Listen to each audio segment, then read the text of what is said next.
We are at an unprecedented time in the history and the evolution of healthcare because there's this new kid on the block called consumerism. And to perhaps understand what happens as the two come together, we invoke a little bit of physics.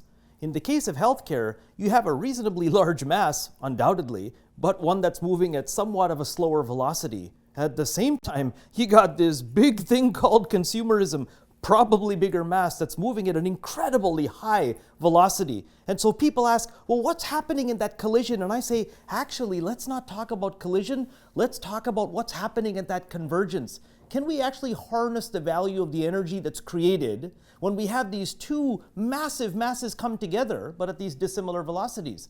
When you think about it, what does healthcare need? Right data, right person, right place, right time. Consumerism does that because people have their smartphones, their tablets. The rickshaw driver in Mumbai who has a smartphone, who has diabetes, who doesn't have a place to sleep, has a smartphone, right? And so you start to think about the accessibility and affordability, but then if you can take that data and actually help inform therapy pathways, medication adherence, all the things that healthcare is struggling with, now you start to generate value from that thing that people thought was on a collision course, but we should actually now talk about a convergence course of what you can do with consumerism and healthcare.